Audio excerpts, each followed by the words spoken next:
Hello everyone, welcome to my channel study medic. तो आज का हम लोग जो है वो गवर्नर जनरल पढ़ने वाले हैं। तो हम आज पहला पढ़ेंगे वॉरेन हेस्टिंग और उसमें उसके काल में जो भी हमारी जो महत्वपूर्ण घटनाएं हुई हैं वो हम देखेंगे। तो हम पहले जानते हैं कि जो वॉरेन हेस्टिंग है, जो उनका कार्यकाल कब से कब तक था। उनका कार्यकाल था हमारा 1773 से लेके 1785, यानी 1773 टू हमारा 1785। फिर आगे देखते हैं कि 1773 में हम सब जानते हैं कि रेगुलेटिंग एक्ट आया था, यानी जो हमारा रेगुलेटिंग अधिनियम है, इसके बारे में हम सब डिटेल में पढ़ेंगे पर आगे, है ना। फिर जो हमारा 1781 है, उसमें हमारा जो गवर्नर जनरल काउंसिल और जो कलकत्ता हाई कोर्ट है, उसकी जो शक्तियाँ हैं, उनके बीच की जो शक्तियाँ हैं उसको स्पष्ट रूप से विभाजित कर दिया गया था, यानी जो जो भी उनके कार्य क्षेत्र की शक्तियाँ थी वो। फिर हमारा आया था 1784 में पिट्स इंडिया एक्ट। फिर 1774 जो हमारा रोहिला युद्ध हुआ था।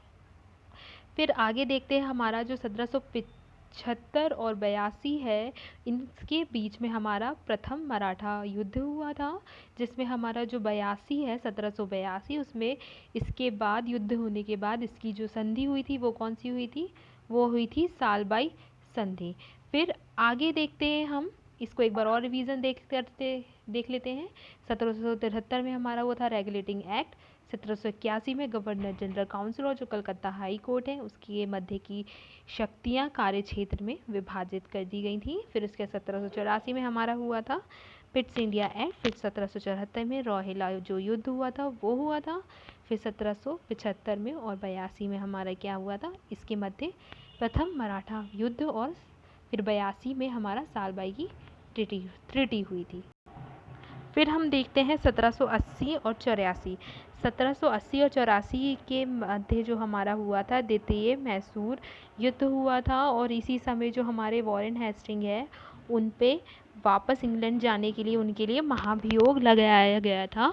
क्यों लगाया गया था, इसके कारण है कि जो बनारस में हमारा राजा चैत सिंह थे उसके साथ उनका विवादास्पद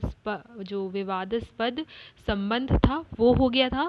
फिर उसके जो नंद कुमार थे उनको फांसी दे दी गई थी, और फिर जो अवध की बेगमें हैं उनके साथ जाति की गई थी।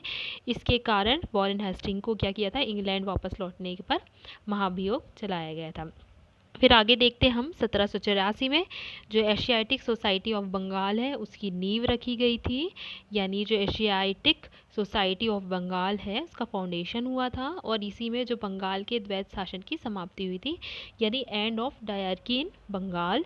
फिर जो सदर दीवानी और एक सदर निजामत जो कोर्ट है यानी अदालत है उसकी स्थापना की गई थी, कहाँ पर, जो हमारा कलकत्ता है वहाँ पे। फिर कलकत्ता को बंगाल का क्या कहा गया था, राजधानी घोषित कर दी गई थी। तो क्या क्या देखा हमने, 73 में हमने रेगुलेटिंग एक्ट देखा, 81 में उनकी शक्तियों का विभाजन देखा, 84 में पिट्स इंडिया एक्ट देखा, 74 में रोहिला युद्ध देखा, फिर 1700 जो 75 और 82 है उसमें प्रथम मराठा वॉर देखा, फिर 1782 में हमने क्या देखा, सालबाई की संधि, फिर 80-84 में द्वितीय मैसूर वॉर, फिर उसके बाद उन पे महाभियोग लगा गया, फिर 84 में एशियाटिक सोसाइटी ऑफ बंगाल की नींव रखी गई, फिर द्वैत शासन की समाप्ति, फिर क्या हुआ, सदर दीवानी सदर निजामत की अदालत की स्थापना, फिर हमारा क्या हो गया, कलकत्ता को बंगाल की राजधानी घोषित की गई। तो आई होप आपको मेरा वीडियो पसंद आया हो, तो मेरे वीडियो को लाइक शेयर कमेंट करें और मेरे चैनल को सब्सक्राइब करें। इसके आगे हम बाकी गवर्नर जनरल और वायसराय पढ़ेंगे उनके कार्यकाल के साथ। Thank you.